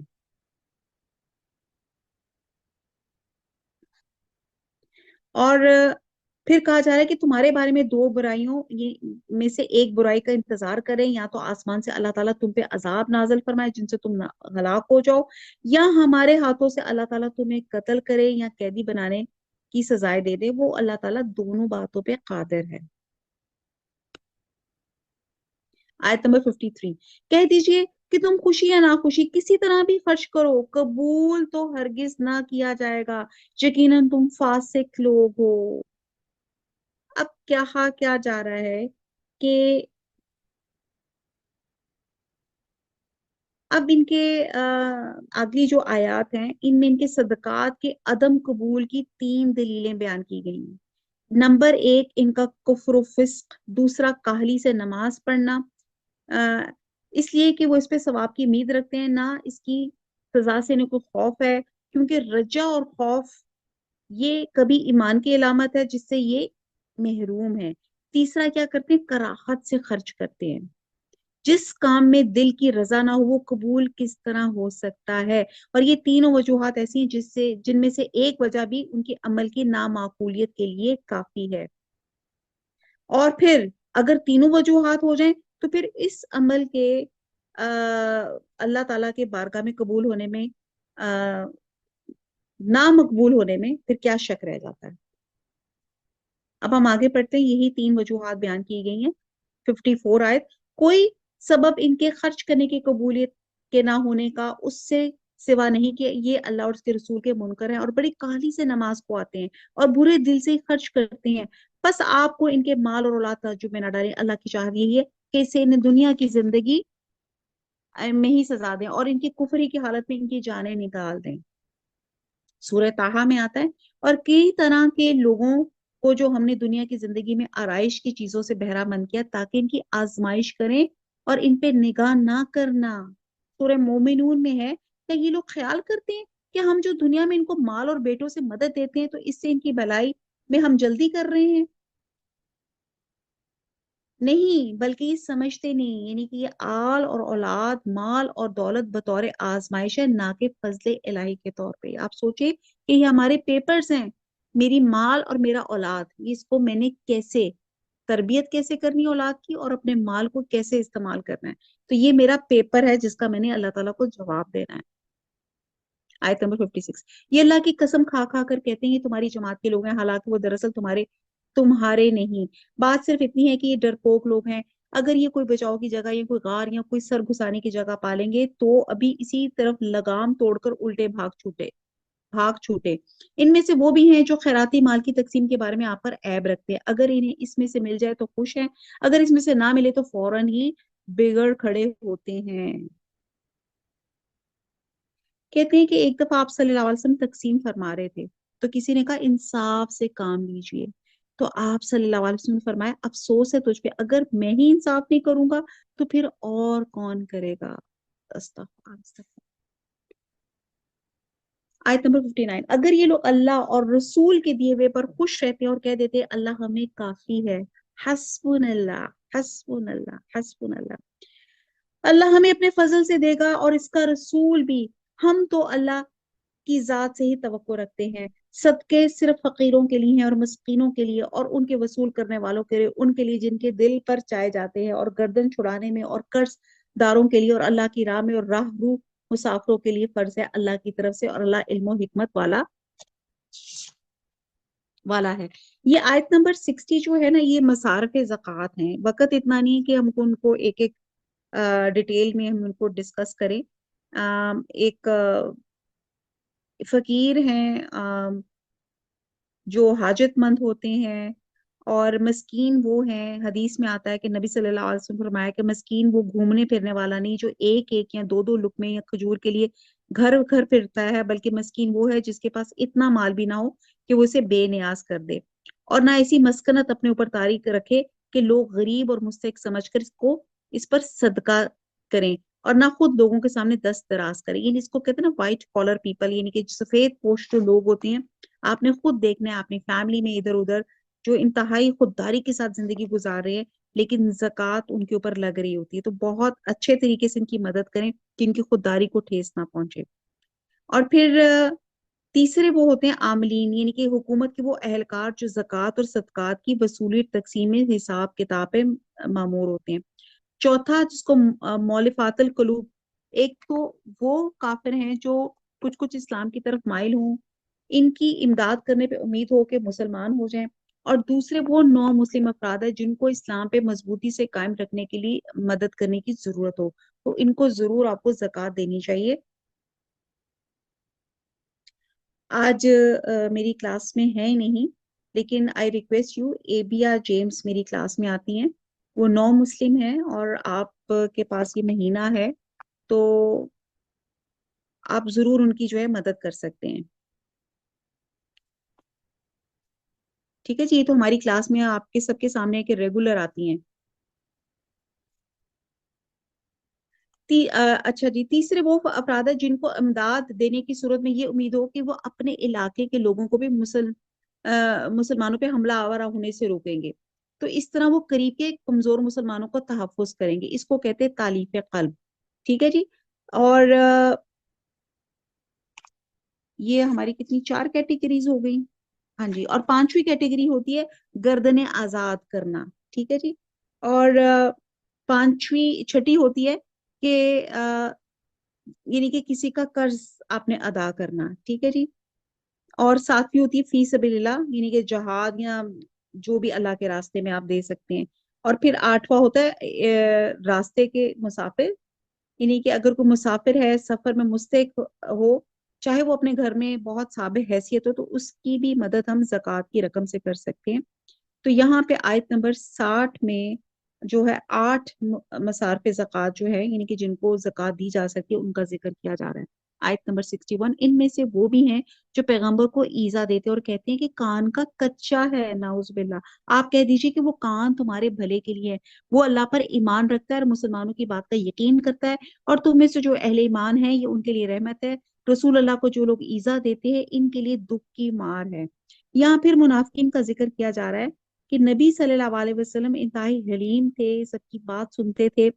آپ کی یہ جو نرم طبیعت تھی جس پر وہ لوگ ان کو اس طرح کی باتوں سے ریلیٹ کرتے تھے. ईजा देते थे। आयत नंबर 62, महज तुम्हें खुश करने के लिए तुम्हारे सामने अल्लाह की कस्में खा जाते हैं, हालांकि अगर ये ईमानदार होते तो अल्लाह और उसके रसूल रजामंद करने के लिए ज्यादा मुस्तैक थे। क्या ये नहीं जानते कि जो भी अल्लाह और उसके रसूल की मुखालफत करेगा इसके लिए यकीनन दोजख की आग है जिसमें वो हमेशा रहने वाले हैं। ये जबरदस्त रुसवाई है। मुनाफिकों को हर वक्त इस बात का खटका लगा रहता था कि कहीं मुसलमानों पे कोई सूरत ना उतरे जो इनकी दिलों की बातें इन्हें बता दे। कह दीजिए कि तुम मजाक उड़ाते रहो, यकीनन अल्लाह ताला इसे जाहिर करने वाला है जिसे तुम डर दुबक रहे हो। अगर आप इनसे पूछे तो साफ कह दे हम तो यूं ही आपस में हंस बोल रहे हैं। कह दीजिए अल्लाह इसकी आयतें और उसका रसूल ही तुम्हारे लिए हंसी मजाक के लिए रह गए। आप देखिए कि कितने लतीफे बने होते हैं कुरान और सुन्नत यानी कि। तो क्या और चीजें खत्म हो गई हैं कि हम इन चीजों पे भी लताइफ बनाते हैं। आयत नंबर 66, तुम बहाने ना बनाओ, यकीनन तुम अपने ईमान के बाद बेईमान हो गए। अगर हम तुम में से कुछ लोगों से दरगुजर भी कर ले तो कुछ लोगों को इनके जुर्म की संगीन सजा भी देंगे। तमाम मुनाफिक मर्द और औरत आपस में एक ही हैं। ये बुरी बातों को हुक्म देते हैं और भली बातों से रोकते हैं और अपनी मुट्ठी बंद रखते हैं। मुट्ठी बंद करने से मुराद है बुखल करना। मोमिन की सिर्फ अल्लाह की राह में खर्च करना होता है और मुनाफिक की इसकी बरक्स बुखल यानी कि अल्लाह की राह में खर्च करने से गुरेज करना। ये अल्लाह को भूल गए हैं, अल्लाह ने इन्हें भुला दिया है। बेशक मुनाफिक की फासिको बरकरार हैं। आयत नंबर 68, अल्लाह ताला इन मुनाफिक मर्दों, औरतों और काफिरों से जहन्नम की आग का वादा कर चुके जहां ये हमेशा रहने वाले हैं। वही इन्हें काफी है, इन पर अल्लाह की फटकार है और इन्हीं के लिए दायमी अजाब है। मसल उन लोगों के जो तुमसे पहले थे, तुम में से वो ज्यादा कुव्वत वाले थे, ज्यादा मालो औलाद वाले थे, बस वो अपने दीनी हिस्सा बरत के फिर तुमने भी अपना हिस्सा बरत लिया जैसे तुमसे पहले के लोग अपने हिस्से से फायदा मंद हो गए थे। तुमने भी इस तरह मजाकाना बहस की जैसे कि उन्होंने की थी। इनके अमाल दुनिया और आखिरत में गारत हो गए, यही लोग नुकसान पाने वाले हैं। क्या इन्हें अपने से पहले लोगों की खबरें नहीं पहुंची थी? कौम नूह और आद और समूद और कौम इब्राहिम और अहले मदियन और अहले मोतफात, उल्टी हुई बस्तियों के रहने वाले की इनके पास इनके पैगंबर दलील लेके पहुंचे। अल्लाह ऐसा ना था कि इन पे जुल्म करे बल्कि इन्होंने खुद ही अपने ऊपर जुल्म किया।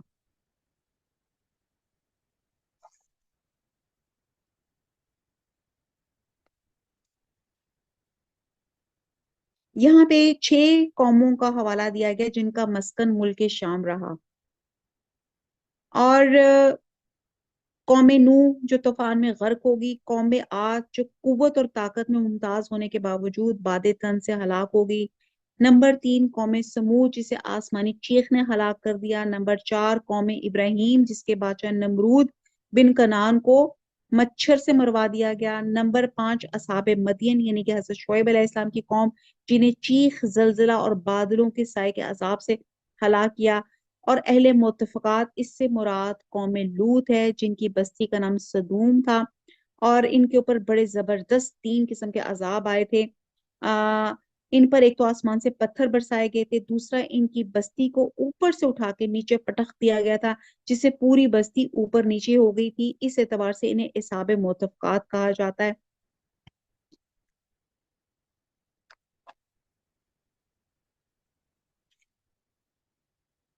आयत नंबर 71, मोमिन मर्द और औरत आपस में एक दूसरे के मददगार और मुआवन और दोस्त हैं। वो भलाइयों का हुक्म देते हैं और बुराइयों से रोकते हैं।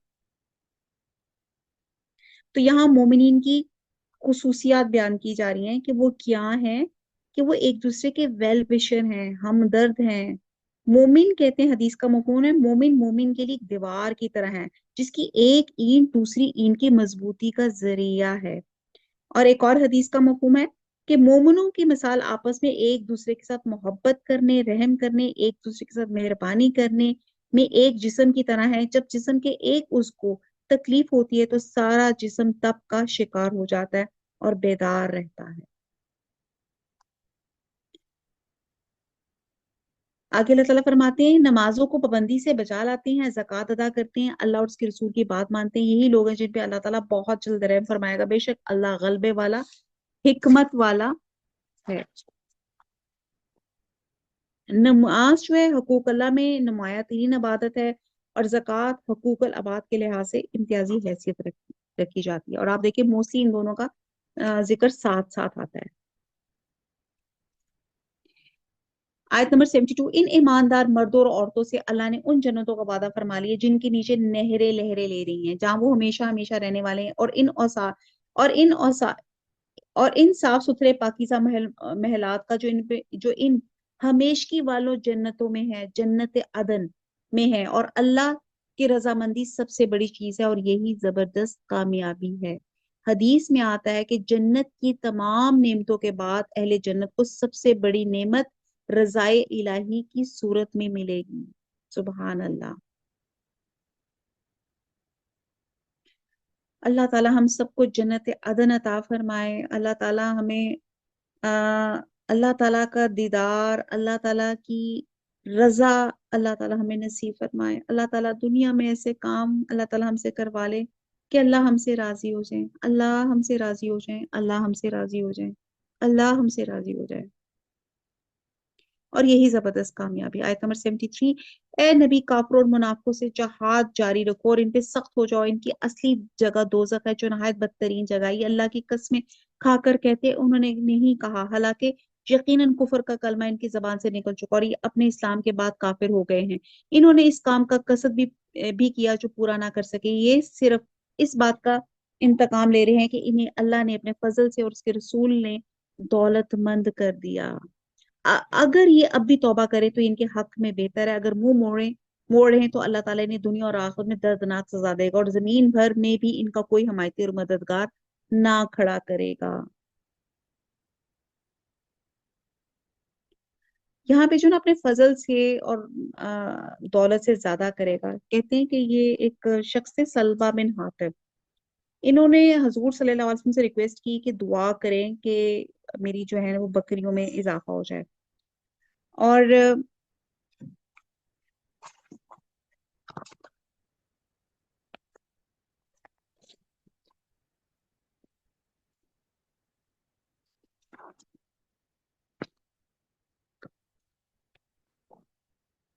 तो ये जो थे, इन्होंने हजूर सल्लल्लाहु अलैहि वसल्लम ने दरख्वास्त की कि मेरे हक में दुआ कीजिए कि अल्लाह मुझे दौलतमंद बना दे। हजूर सल्लल्लाहु अलैहि वसल्लम ने फरमाया कि थोड़ी चीज पे अल्लाह का शुक्र अदा करो और उस दौलत से बेहतर है जिसका हक अदा ना हो सके। उसने फिर दरख्वास्त दोहराई। आपने फरमाया कि तुझे पसंद है नहीं कि तू मेरे नक्शे कदम पर चले, लेकिन उसका असरार जारी रहा। उसने वादा किया कि अगर मुझे दौलत मिली तो मैं पूरी तरह अल्लाह के हुकूक अदा करूंगा। हजूर सल्लल्लाहु अलैहि वसल्लम ने दुआ फरमाई और इसकी बकरियों की तादाद इतनी बड़ी कि वो अलहदा गांव में जाना पड़ा। फिर इसकी कसरत अगनाम का ये नतीजा हुआ कि वो उन्हीं में इतना मशगूल रहता था कि पहले जुमा और फिर नमाज बाद जमात भी तरक करने लगा।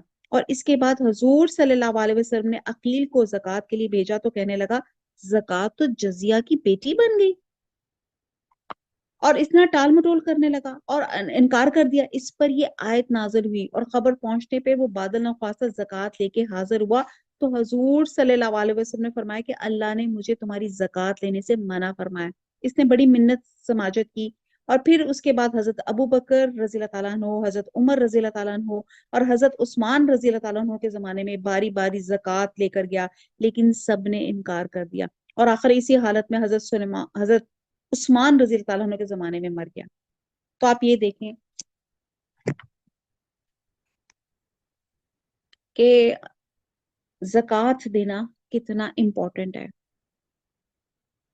जक़ात से माल में बरकत होती है, ये बात समझने की है। जक़ात अदा करने से आपका माल जो होता है वो सेफ एंड साउंड हो जाता है, अल्लाह की हिफाजत में हो जाता है और बरकत अलहदा आती है। बहुत इसकी और फजीलत है। वही बात है, टाइम इजाजत नहीं देता। आयत नंबर 75, इनमें से वो भी हैं जिन्होंने अल्लाह से अहद किया कि अगर वो हमें अपने फजल से माल देगा तो हम जरूर सदका खैरात करेंगे और पक्की तरह नेकोकारों में हो जाएंगे। लेकिन जब अल्लाह ने अपने फजल से इन्हें दिया तो इसमें बखीली करने लगा और टाल मटोल करके मुंह मोड़ लिया। बस इसकी सजा में अल्लाह ने इनके दिलों में नफाक डाल दिया अल्लाह से मिलने के दिनों तक, क्योंकि उन्होंने अल्लाह से किए हुए वादे का खिलाफ किया, क्योंकि झूठ बोलते रहे। क्या वो नहीं जानते अल्लाह ताला को इनके दिल का भेद, इनकी सरगोशी सब मालूम है। अल्लाह ताला गैब की तमाम बातों से खबरदार है।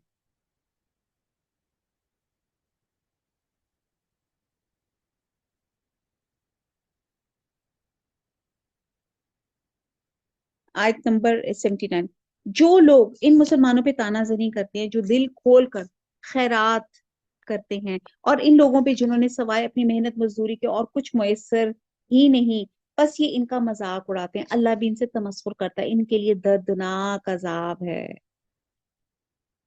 अब यहाँ पे इस आयत में मुनाफिकीन की एक और कभी हरकत के बारे में जिक्र है कि जब रसूल सल्लल्लाहु अलैहि वसल्लम ने जंग वगैरह के मौके में मुसलमानों से चंदे की अपील की, तो मुसलमान आपकी अपील पे लब्बैक करते हुए हिस्ब इस्तात इसमें हिस्सा लेने लगे। जिसके पास जितना माल था वो उतना सदका कर देता था, जिसके पास थोड़ा था वो थोड़ा दे देता था। ये मुनाफिकीन दोनों किस्म के मुसलमानों पे तानाजनी करते थे। ज्यादा देने वालों को कहते थे कि भाई ये जो तुम दे रहे हो ना, ये तो इसका मकसद रियाकारी है, नमूद और नुमाइश है। और जो थोड़े देने वाले थे उनको कहते थे भाई तेरे इस माल का क्या बनेगा, तो या अल्लाह ताला तेरी सदके से बेनियाज है। अगर आपको याद हो गज़वे तबूक में मैंने कहा था जैसे कंपल्सरी था कि जहाद में शिरकत करना है, और ये सूरह तौबा भी जो है इसमें इंशाल्लाह आगे चल के आएगा कि जिन लोगों ने तौबा की थी और जिन्होंने जहाद से एराज किया था, तो यहाँ पे अल्लाह के रसूल ने उनको जब डोनेशंस की अपील की, तो हजरत अबू बकर सिद्दीक रजी अल्लाह ताला अन्हु पूरे घर का सामान लिया। हजरत उमर जो थे वो अपने आधे घर का सामान लिया है, और वो बड़े खुशी खुशी आ रहे थे। मैंने बताया था इन दोनों में, खलीफों में नेकियों में दौड़ लगती थी। तो यहाँ पे हजरत उमर जब आए तो उन्होंने कहा हजरत अबू बकर तो पूरे घर का सामान लिया और मैं आधे घर का। और अल्लाह के रसूल ने पूछा हजरत अबू बकर से, भाई तुम अपने घर क्या छोड़ कर आए हो? तो उन्होंने कहा मैं अल्लाह और उसके रसूल का नाम छोड़ आया। तो यहाँ पे एक सहाबी थे हजरत अकील बिन अंसारी, तो उन्होंने सारी दिन जो उन्होंने रोजी की, उन्होंने हार्ड वर्क किया, दहाड़ी की जिसको कहते हैं, तो वो उसमें उनको उजरत के तौर पे कुछ खजूरें मिली। वो बाटर ट्रांजैक्शन का जमाना था, यानी कि मेहनत के अ, अजर में उनको कुछ खजूरें मिली, तो वो खजूरें ही लेके अपने पूरी दिन की खिदमत लेके अल्लाह के रसूल के हाजिर हो गए। हजूर सल्लल्लाहु अलैहि वसल्लम को उनका वो इतना पसंद आया जज्बा कि आपने वो जो खजूरें थी उस तमाम डोनेशन के सामान के ऊपर फैला दी, यानी कि इतनी मकबूल हुई। तो आपकी नीयत होती है कि आपने क्या दिया, थोड़े या कम से, इससे फर्क नहीं पड़ता, आपकी नीयत खालिस होनी चाहिए। आयत नंबर 80, इनके लिए तू इस्तगफार कर या ना कर, अगर तू 70 मरतबा इनके लिए इस्तगफार करे तो भी अल्लाह ताला ने हरगिज ना बख्शेगा। ये इसलिए कि उन्होंने अल्लाह से और उसके रसूल से कुफर किया। ऐसे फासिक लोगों को रब करीम हदायत नहीं देता।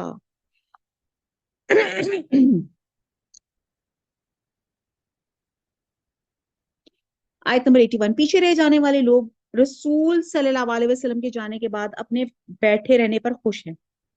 उन्होंने अल्लाह की राह में अपने माल और अपनी जानों से जहाद करना नापसंद रखा। उन्होंने कह दिया कि इस गर्मी में मत निकलो, कह दीजिए कि दोज़ख की आग बहुत ही सख्त गर्म है। काश कि वो समझते होते, बस इन्हें चाहिए बहुत कम हंसे और बहुत ज्यादा रोए। यानी कि अगर उनको ये इल्म होता कि जहन्नम की आग की गर्मी के मुकाबले में दुनिया की गर्मी कोई हैसियत नहीं रखती, तो वो कभी पीछे ना हटते। हदीस में आता है कि दुनिया की आग जहन्नम की आग का 70वां हिस्सा है, यानी कि जहन्नम की आग की शिद्दत दुनिया के आग से 69 हिस्से ज्यादा है। कहते जहन्नम को 1000 तक उसको तपाया गया तो वो सुर्ख हुई, फिर सुर्ख के बाद एक दफा 1000 साल और तपाया गया तो फिर वो काली हुई।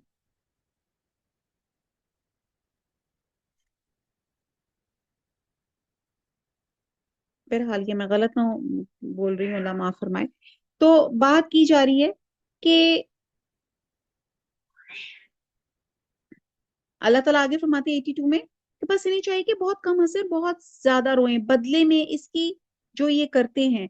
बस अगर अल्लाह ताला आपको इनकी किसी जमात की तरफ लौटा के वापस ले आए तो फिर ये आपसे मैदान जंग में निकलने की इजाजत तलब करेंगे। आप कह दीजिए कि तुम मेरे साथ हरगिज चल नहीं सकते, ना मेरे साथ तुम दुश्मनों से लड़ाई कर सकते हो, तुमने पहली मर्तबा ही बैठ रहने को पसंद किया था, बस तुम पीछे रह जाने वालों में से ही बैठे रहो। और इनमें से कोई मर जाए तो आप इसके जनाजे की हरगिज नमाज ना पढ़े, ना इसकी कब्र पर खड़े हों। ये अल्लाह और उसके रसूल के मुनकर है और मरते दम तक बदकार बेअतात रहे हैं। यहाँ पे जो बात की जा रही है कि आप उनके लिए नमाज ना पढ़ें, ये आयत अगरचे रईसुल मुनाफिकीन अब्दुल्ला बिन अबी के बारे में नाजिल हुई है, लेकिन इसका हुक्म आम है कि जो शख्स जिसकी मौत कुफर और नफाक पर हो वो इसमें शामिल है। اور اس کی شان نزول یہ ہے کہ جب عبداللہ بن ابی کا انتقال ہوا تو ان کے بیٹے عبداللہ جو مسلمان اور باپ ہی کے ہم نام تھے، رسول صلی اللہ علیہ وسلم کی خدمت میں حاضر ہوئے اور کہا کہ ایک تو آپ بطور تبرک اپنی قمیض عنایت کر دیں تاکہ میں اپنے باپ کو اس میں کفنا دوں، اور دوسرا آپ ان کی نماز جنازہ پڑھا دیں۔ آپ نے قمیض بھی عنایت فرما دی اور نماز جنازہ پڑھانے کے لیے تشریف بھی لے گئے۔ حضرت عمر نے آپ سے کہا کہ اللہ تعالیٰ نے تو آپ کو ایسے لوگوں کی نماز جنازہ پڑھنے سے روکا ہے، آپ کیوں اس کے حق میں دعائیں مغفرت کرتے ہیں؟ تو آپ نے فرمایا اللہ تعالیٰ نے مجھے اختیار دیا ہے، یعنی کہ روکا نہیں۔ اللہ تعالیٰ نے فرمایا کہ اگر تو 70 مرتبہ بھی، یہ بھی نے پچھلی آیت پڑھی ہے نا ابھی قرآن میں، اگر تو 70 مرتبہ بھی ان کے لیے استغفار کرے گا تو اللہ تعالیٰ نے معاف نہیں فرمائے گا، تو میں 70 مرتبہ سے زیادہ ان کے لیے استغفار کروں گا۔ چنانچہ آپ نے نماز جنازہ پڑھائی، جس پہ اللہ تعالیٰ نے آیت نازل فرمائی کہ آئندہ کے لیے منافقین کے حق میں دعائے مغفرت کی قطعی ممانعت فرما دی گئی۔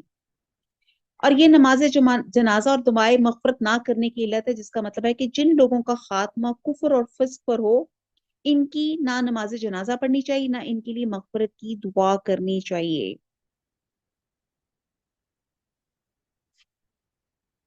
کہتے ہیں کہ جو ایمان سے محروم ہوگا اسے دنیا کی بڑی سی بڑی شخصیت کی دعائے مغفرت، اس کی شفاعت اس کو فائدہ نہیں پہنچا سکتی۔ آیت نمبر 85۔ آپ کو ان کے مال اور اولاد کچھ بھی بھلی نہ لگے، اللہ کی چاہت یہی ہے کہ انہیں ان چیزوں سے دنیاوی سزا دے اور یہ اپنی جانیں نکلنے تک کافر ہی رہیں۔ جب کوئی صورت اتاری جاتی ہے اللہ پر ایمان لاؤ اور اس کے رسول کے ساتھ مل کر جہاد کرو، تو ان میں سے دولت مند لوگوں کا ایک طبقہ آپ کے پاس آ کر یہ کہہ کے رخصت لے لیتا ہے کہ ہمیں تو بیٹھے رہنے والوں میں ہی چھوڑ دیجیے، یہ تو خانہ نشین عورتوں کا ساتھ دینے پر ریچھ گئے، ان کے دلوں پہ مہر لگا دی گئی، اب وہ کچھ سمجھ عقل نہیں رکھتے، لیکن خود رسول اور اس کے ساتھ کے ایمان والے اپنے مالوں اور جانوں سے جہاد کرتے ہیں، یہی لوگ بھلائیوں والے ہیں اور یہی لوگ کامیابی حاصل کرنے والے ہیں۔ انہی کے لیے اللہ نے وہ جنتیں تیار کی ہیں جن کے نیچے نہریں جاری، جن میں ہمیشہ رہنے والے ہیں، اور یہ بہت بڑی کامیابی ہے۔ بادیہ نشینوں میں سے عذر کرنے والے لوگ حاضر ہوئے کہ انہیں رخصت دے دی جائے، اور وہ بیٹھ رہے جنہوں نے اللہ سے اور اس کے رسول سے جھوٹی باتیں بنائی، اب تو ان میں جتنے کفار ہیں انہیں دکھ دینے والی مار پہنچ کر رہے گی۔ ضعیفوں پر اور بیماریوں پر اور ان پر جن کے پاس خرچ کرنے کو کچھ بھی کوئی حرج نہیں، بشرطے کہ وہ اللہ اور اس کے رسول کی خیر خواہی کرتے ہیں، ایسے نیک کاروں پر الزام کی کوئی راہ نہیں۔ اللہ تعالیٰ بڑی مغفرت اور رحمت والا ہے۔ ہاں ان پر کوئی حرج نہیں جو آپ کے پاس آتے ہیں، آپ انہیں سواری مہیا کر دیں تو آپ جواب دیتے ہیں کہ میں تو تمہاری سواری کے لیے کچھ بھی نہیں پاتا، اور تو وہ رنج و غم سے اپنی آنکھوں سے آنسو بہاتے ہوئے لوٹ جاتے ہیں، انہیں خرچ کرنے کے لیے کچھ بھی میسر نہیں، بے شک ان لوگوں پہ تو راہ الزام ہے اور انہی پر ہے جو باوجود دولت مند ہونے کے آپ سے اجازت طلب کرتے ہیں، خانہ نشین عورتوں کا ساتھ دینے پہ خوش ہے، ان کے دلوں پہ مہر خداوندی لگ چکی ہے جس سے وہ محض بے علم ہو گئے ہیں۔ اب یہاں پہ ان لوگوں کا ذکر کیا جا رہا ہے کہ جنہوں نے جہاد سے اعراض کیا تھا۔ حدیث میں آتا ہے کہ نبی صلی اللہ علیہ وسلم نے ان معذورین کے بارے میں جہاد میں شریک لوگوں سے فرمایا کہ تمہارے پیچھے مدینہ میں کچھ لوگ ایسے ہیں کہ تم جس وادی کو بھی طے کرتے ہو اور جس راستے پہ چلتے ہو تمہارے ساتھ وہ اجر میں برابر کے شریک ہے۔ صحابہ کرام نے پوچھا یہ کیسے ہو سکتا ہے جبکہ وہ مدینہ میں بیٹھے ہوئے ہیں؟ تو آپ نے فرمایا کہ عذر نے ان کو وہاں روک لیا ہے۔ اور یہاں پہ جن منافقین کا ذکر آیت نمبر 86 87 میں گزرا ہے، یہاں دوبارہ ان کا ذکر مخلص مسلمانوں کے مقابلے میں ہوا ہے کہ جو پیچھے رہنے والے مرد ہیں وہ عورتیں، بچے، معذور اور شدید بیمار اور بوڑھے ہیں جو جنگ میں شرکت سے معذور ہیں۔